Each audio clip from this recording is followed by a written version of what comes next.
Aquí se hallan los elementos abigarrados, las grecas y los relieves característicos de este estilo.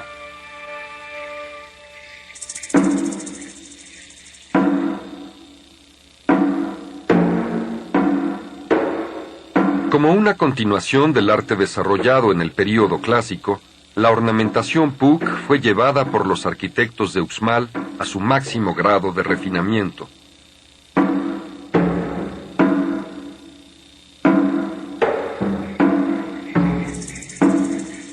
Los grandes edificios de Uxmal fueron construidos entre los años 770 y 1000. Sus proporciones majestuosas y la calidad de su ejecución artística la distinguen de las demás ciudades prehispánicas.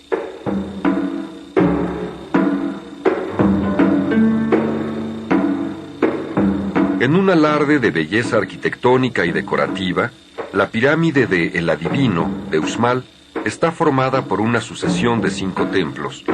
La forma elíptica del edificio es parecida a un cono truncado. La escalinata que asciende a uno de los templos de esta pirámide está bordeada por una sucesión escalonada de grandes mascarones. Su portada zoomorfa representa a la gran serpiente terrestre por cuyas fauces se penetra al inframundo. Esta tiene forma de T invertida, característica del signo maya Ic, que simbolizaba el viento o hálito vital, el principio creador de todo lo que existe.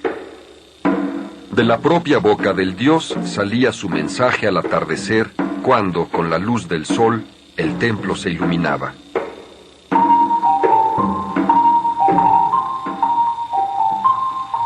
El más soberbio edificio de Uxmal es el llamado Palacio del Gobernador, una de las obras más sobresalientes de la arquitectura mesoamericana. En el friso del palacio se entretejen grecas y escamas de serpientes, con mascarones de Chaac, el omnipresente dios de la lluvia. Esta ondulación produce el efecto de una gran serpiente en movimiento. Se considera que este palacio fue residencia de los sacerdotes astrónomos dedicados al culto y estudio del planeta Venus, ya que su orientación tiene referencias astronómicas dirigidas al punto de salida del astro.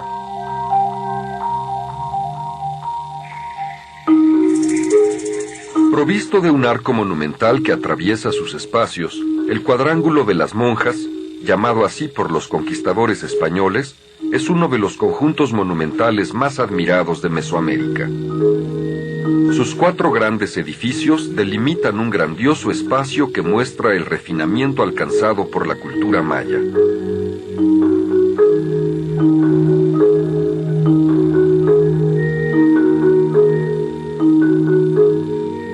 El conjunto de edificios, con sus grandes y elegantes motivos ornamentales, representa 2 tiempos religiosos en la vida de Uxmal. En este magnífico patio se reúne el tiempo antiguo de Chaac y una nueva era histórica representada por Kukulcán, la serpiente emplumada, dios y guía de los grupos llegados del altiplano central.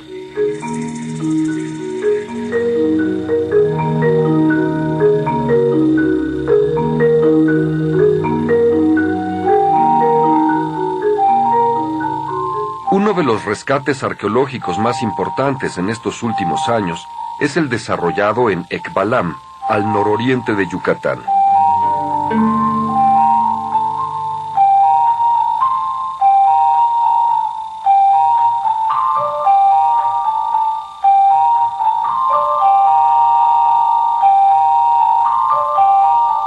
Su arquitectura muestra un estilo único en la región.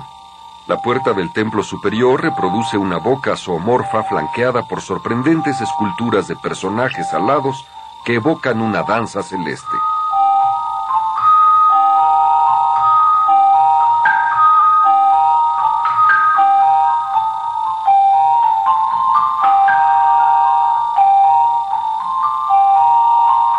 Su realización en piedra recubierta de estuco revela una sorprendente visión de la continuidad del arte maya.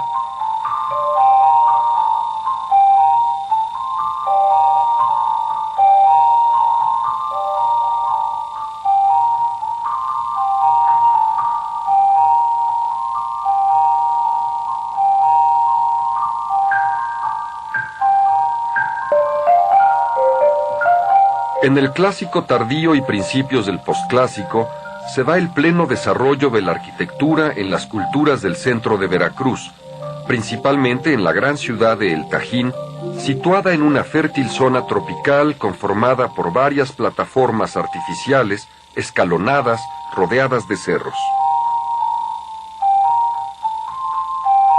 En la parte sur de la ciudad se hallan los edificios y los espacios para las grandes ceremonias.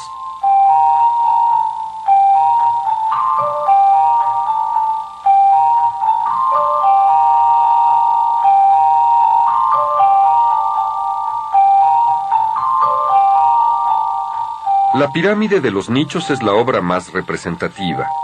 Se compone de taludes y tableros, como las construcciones teotihuacanas, pero en los tableros hay 365 nichos, número igual al de los días del calendario solar, lo que expresa el rigor astronómico con que fue diseñada esta excepcional pirámide.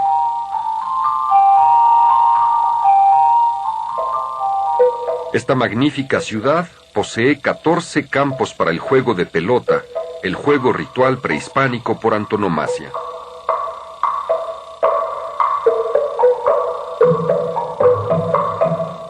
En el juego de pelota, los mesoamericanos recreaban la lucha entre las fuerzas contrarias, el día y la noche, los dioses celestes y los del inframundo, la lluvia y la sequía. El campo de juego representaba al cielo, la pelota al sol u otros astros. La pelota debía permanecer en constante movimiento, sin ser tocada con las manos por los jugadores, sino más bien con los codos, la cadera o las piernas.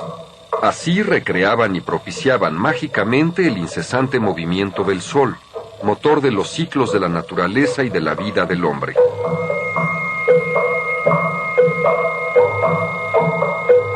El rito se complementaba muchas veces con el sacrificio humano, ya que la sangre era el alimento primordial de esos dioses.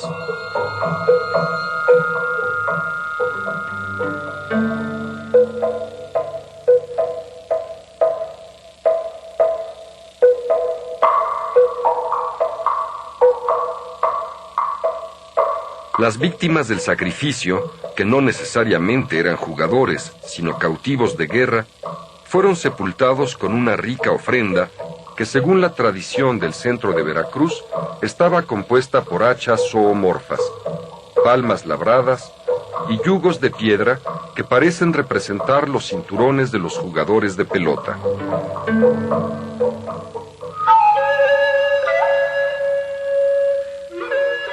El arte más encantador de Mesoamérica está formado por excepcionales piezas de arcilla, conocidas como las cabecitas y figuras sonrientes de la cultura de Remojadas del centro de Veracruz.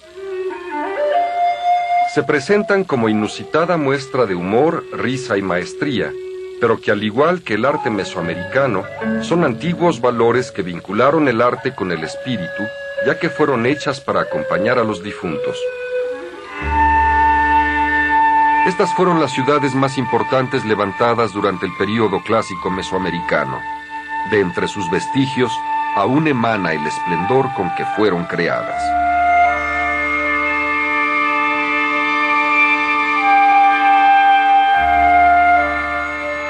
La declinación de Teotihuacán se inicia quizá hacia el año 650. Un devenir implacable alteró el orden establecido por los sacerdotes y gobernantes. Trastocó los mecanismos de su comercio y la resistencia de su estructura social. Pero el enigma del mundo maya persiste.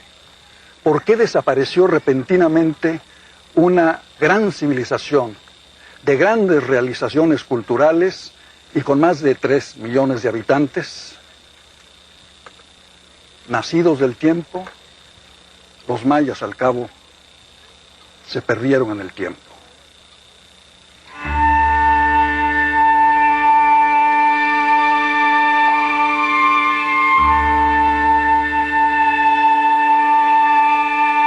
En el área maya, el fin del período clásico está relacionado con el cese de inscripciones jeroglíficas sobre piedra. Alrededor del siglo IX, una violenta crisis demográfica, cultural y económica, llamada colapso maya, llevó al abandono de las ciudades y a la ruptura de la organización política y social de muchos asentamientos. Su creatividad no se agotó sino hasta que conflictos políticos motivaron su ocaso. Sin embargo, su carácter genial quedó manifiesto para siempre en las paredes de sus palacios y de sus templos.